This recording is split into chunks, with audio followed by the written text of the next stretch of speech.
Thank you so much for being here. Thank you for coming, showing up, because if you hadn't, that would have been pretty embarrassing for me. Maybe you're just here for the food, and that is totally fine too. I was asked to speak today, not just because Kathy's my mom, but because I run a nonprofit in a third world country. And today's theme is missions.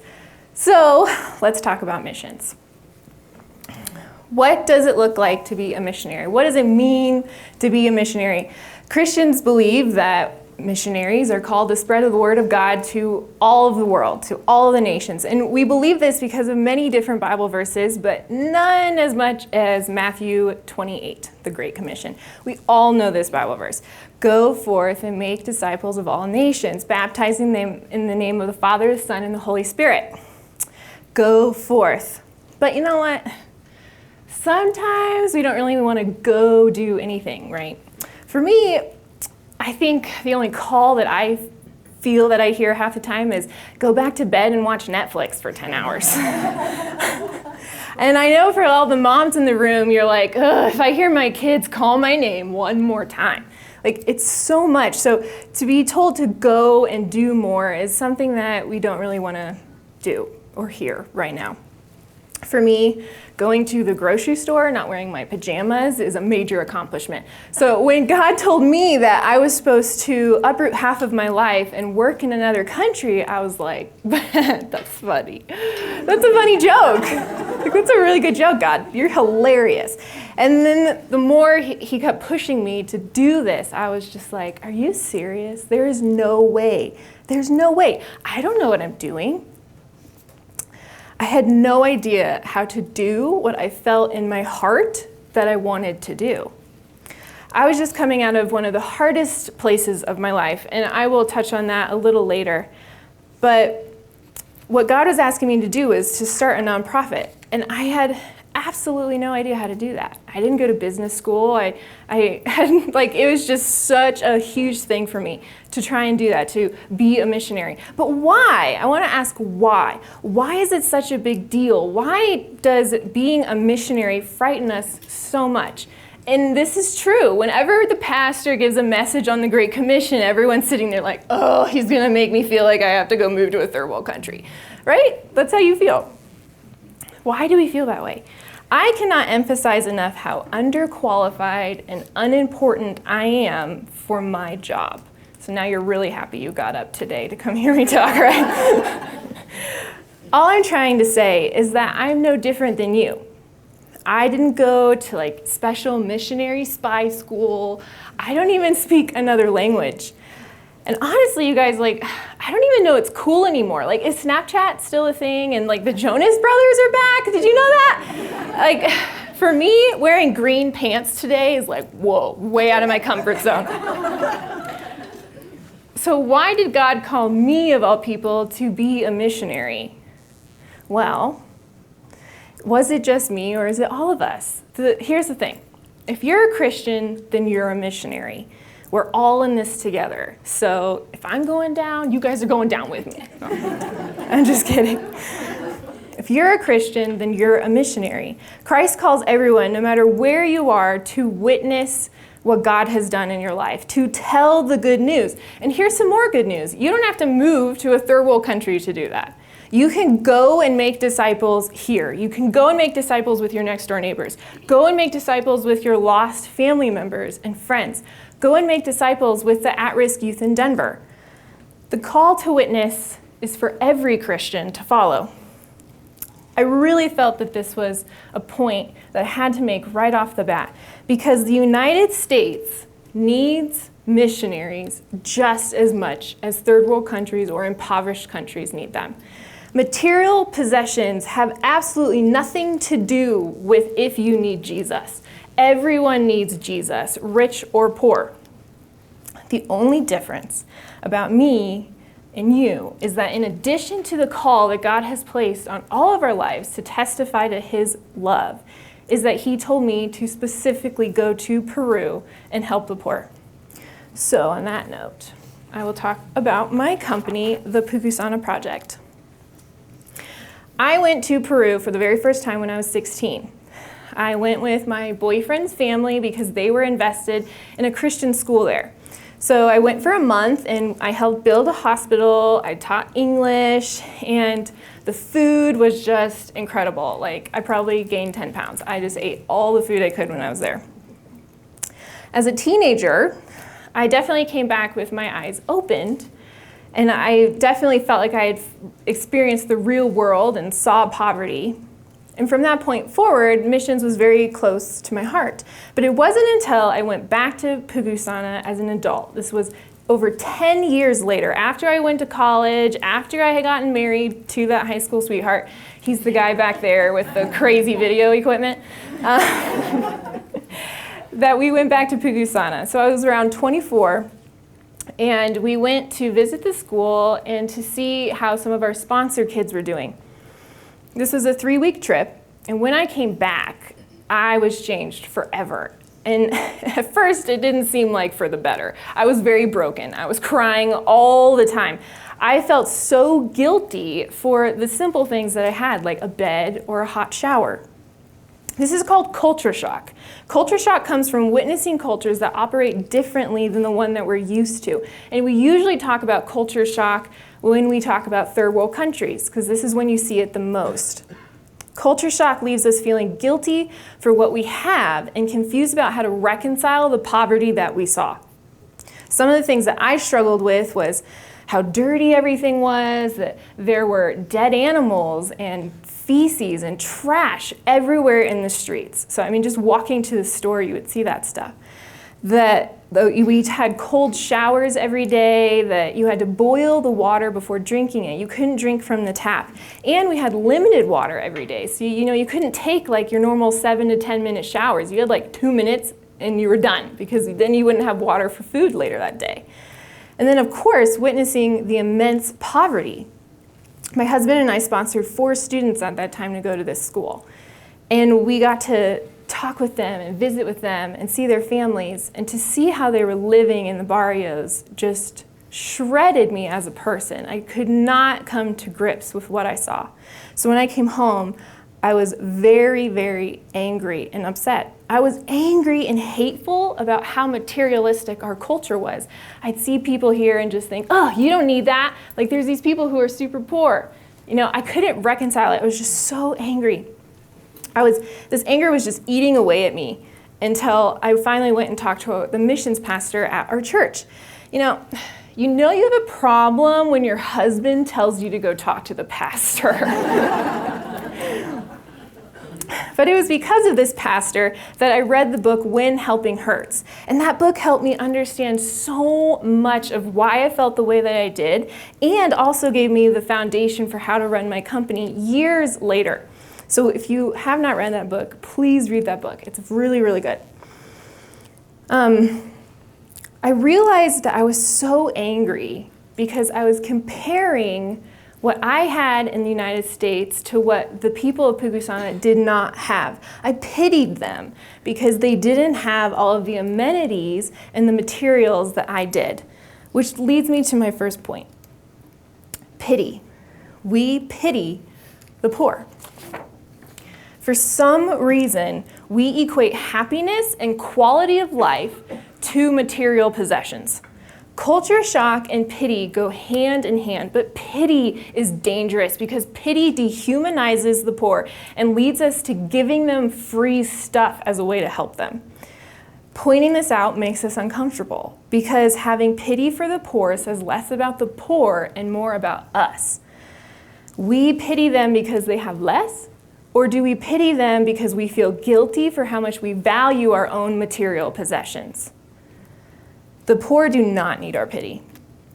It didn't take long for me to realize that when I removed pity from the equation, that I began to see the impoverished people of Pucusana as equals to me, equals who had something to contribute.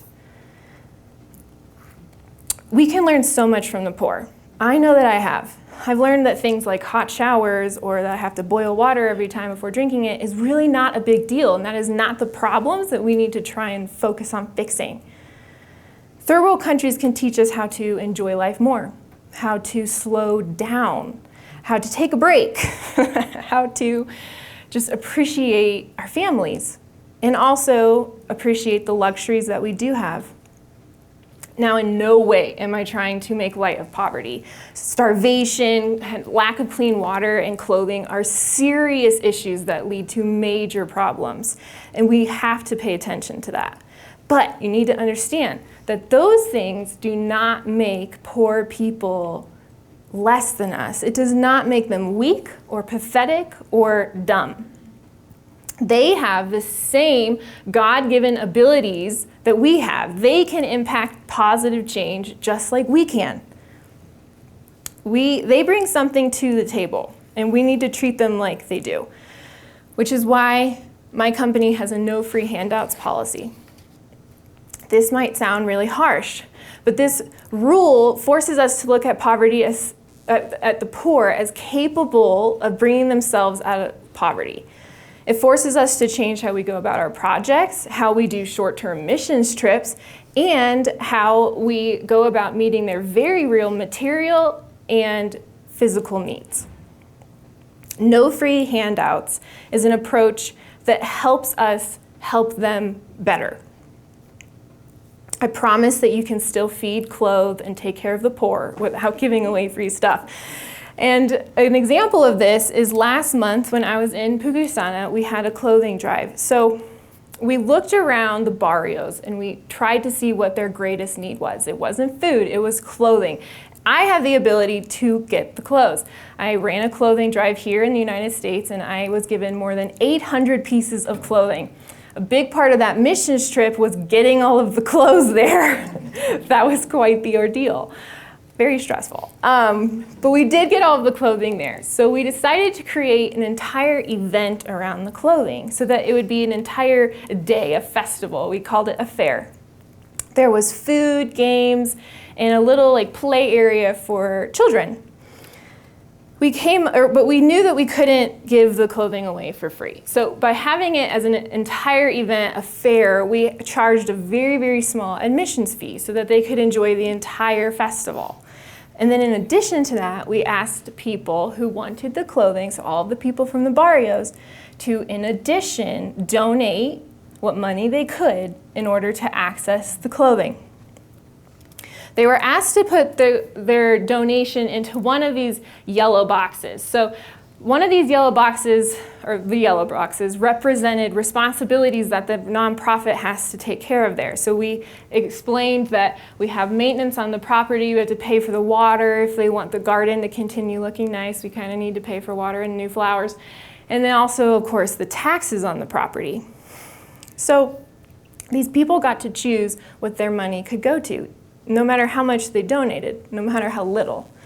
And I cannot tell you enough how exciting this was for them to go over to these boxes and to be able to put their money, as small as it might have been, to contribute to something made them feel awesome. I mean, even little kids go over and be like, what do I want to put my money in? It was so exciting. Most of the kids were like, water, because they probably thought we were giving them a pool or something. But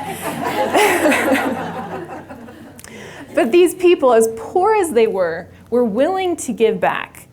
It was exciting for them to choose between the boxes. They wanted to help us. They wanted to give back. It made them feel good. I want to share a quick story about this man and his daughter. They came to our event, and at the door we explained the whole donation thing. You have to give a little bit in order to get. And so he took his daughter over to these boxes, and they stood there for a little bit, and he gets out 80 soles, which is about $25, which does not seem like a lot. We pay that for one pair of jeans. This is a lot of money to these people, a lot of money. And he puts all 80 soles in the box for taxes.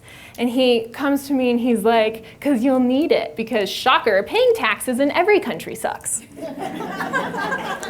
But what was so meaningful about this man was that after he put the money in the donation box, he knelt down to his daughter and he said, today I have the opportunity to spoil you. So go pick something out for yourself and help me find something for your mom. I will never forget this. I will never forget seeing the dignity that this man felt being able to provide clothing for his family with his hard-earned money. Dignity. Giving people a sense of dignity is the building blocks, the foundation for which they can trust in their own God-given abilities to step out of poverty themselves. Pity and free handouts do not give dignity. Sure, the clothing, we could have just given it away for free. It would have clothed them all the same, right? But they wouldn't have walked away with a sense of self-satisfaction that they had earned the clothing that they now had. With dignity and hope, impoverished individuals can grow in self-confidence. With confidence in opportunities like what my company offers, these people can gain an education and the tools that they need in order to step out of poverty as a whole and not fall back into it. Does that make sense? Poverty alleviation is not just about physical and material needs. It's also about educational, emotional, and economical needs. Poverty is scary. Poverty makes us uncomfortable when we see it. And you'd have to be a really evil person to not care. Everyone cares about poverty. But it's hard to know how to go about helping it. By asking these people to donate to our event, it helped remove them from the circumstances that they were in. It helped take them out of this survival mode that they're just constantly living in and think, my money, as little as it is, can go to something bigger than myself. It can go to helping my community, and it can also help me. My money can help me. I can help myself. A lot of what I do is changing the way in which these people think. It showed these people that their donation can make a difference, that they can affect positive change just like we can. We all need to work together to spread the word of God and to help the poor. We all need to have skin in the game, even the less fortunate. So I've been talking for like 15 minutes, and I'm sure you guys are all thinking that, man, this girl really knows what she's talking about, right? Well, I hope so, because poverty alleviation is so important to me. You know, in those beauty pageants when the host is like, how would you make the world a better place? And the women are like, I would, that's how they talk.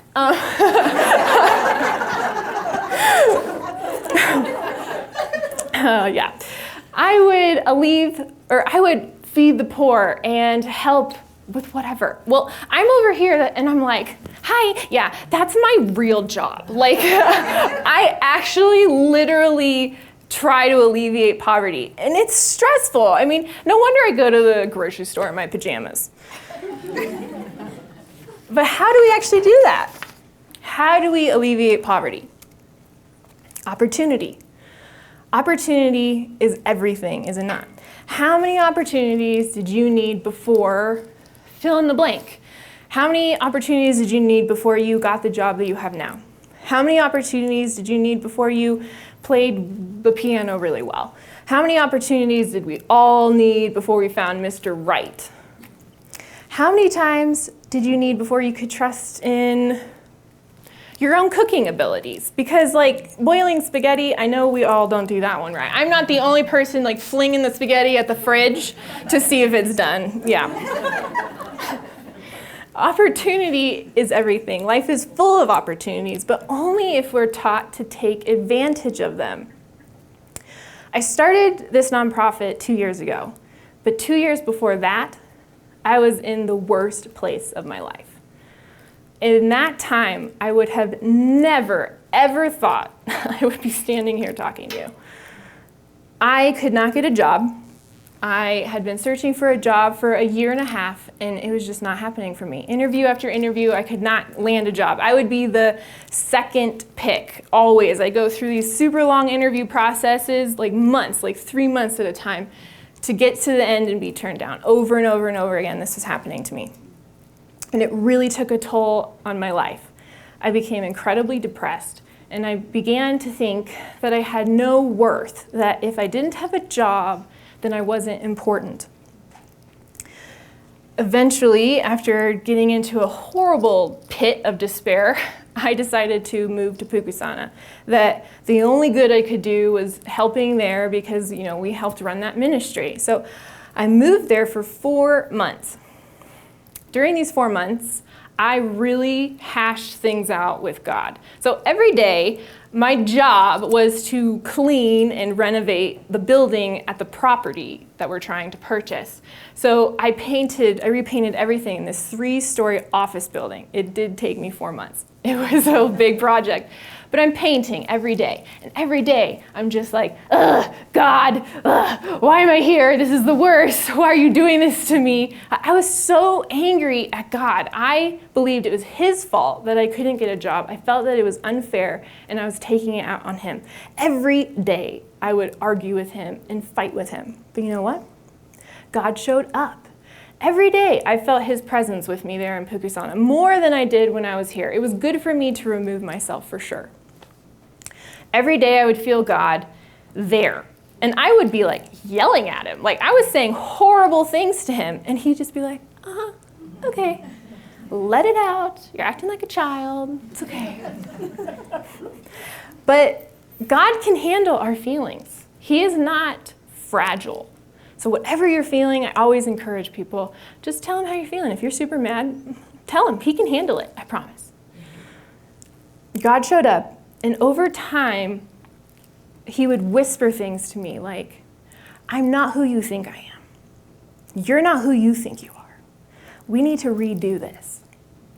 So over those 4 months, painting became very therapeutic.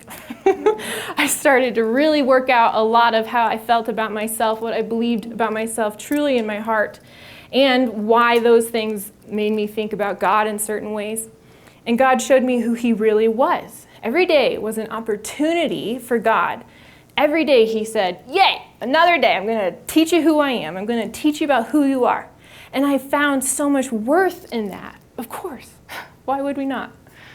God told me who I was in him, what my real identity was, and who he truly was. This is the same with poverty alleviation. We provide quality education and business growth opportunities by giving the people a chance, by giving them opportunity that they would otherwise not have in order to get themselves out of poverty. We're giving them the confidence to depend on themselves for survival. They have to do the hard work, just like we have to do the hard work. We touched on this a little earlier. There's that saying, give a man a fish, he eats for a day. Teach a man to fish, he eats for a lifetime. Well, this is true. This isn't just a thing we say. This is actually true. My mother touched on the cooking workshops. The cooking workshop was an idea we came up with 1.5 years ago after looking at the demographic, at the community in which we were trying to work. Now, this is very important, and we talked about this in the book review. You have to go to whatever community you're trying to reach. And this could be like the young millennial that you just can't stand.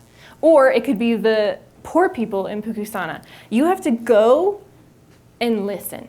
That's the first thing you have to do. You have to listen to what is going on in their lives in order to affect change. In poverty alleviation, as Americans, we cannot walk into third world countries and say, oh, I have the fix, I have the answer, it's going to be this first world thing. No, it's not going to work. I promise. It will not work in third world countries. Not every answer is the right solution.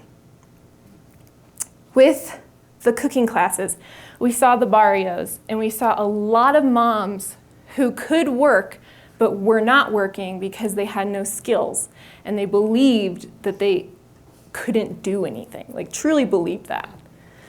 So we created the cooking workshop and taught them how to make desserts. Like my mother said, through these workshops, they became friends and they love coming. They walk together to and from the event now. I mean, it's just it became so much bigger than we could have hoped for these women. But the purpose of the class was to teach them how to cook and to be able to sell desserts in order to make money. The women who showed up, they did this because they wanted to better themselves. We just gave them the opportunity for that. And a year later, actually less than a year later, These women are working together and they have formed their own catering company. Okay, like this is amazing. We thought that we would help them all kind of just sell food on the side. Instead, they came together and created their own catering company. This picture is from when I was there, and it was their first event that they could sell the desserts to the people. Now, these women are smart. There's like 15 of them. So some of them work with their kids, like pick up the kids from school or go like babysit, while the other ones prepare the food and sell the food. And then they share the money with each other. So they figured out a system that worked for them. No pity and no free handouts forces us to invest in long-term solutions. It forces us to provide opportunities that enable the poor to figure it out themselves, to figure out the best solution that works for their lives and step out of poverty themselves.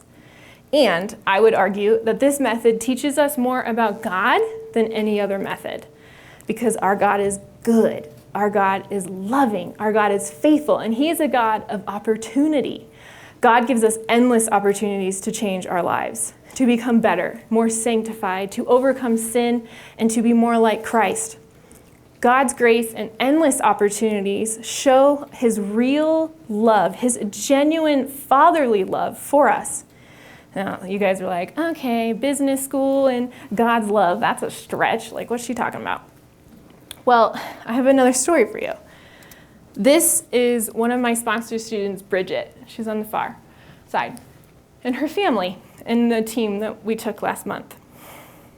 During my visit, I talked with Bridget's family. It was really important for her parents to talk to me about the impact that the sponsorship has been on their daughter. And of course, I know that it's good. I mean, she had a quality education. Now she's going to go to college. I love that. I'm excited about that. But her parents wanted me to know that because of the past 5 years of student sponsorship, that they have begun to see God differently.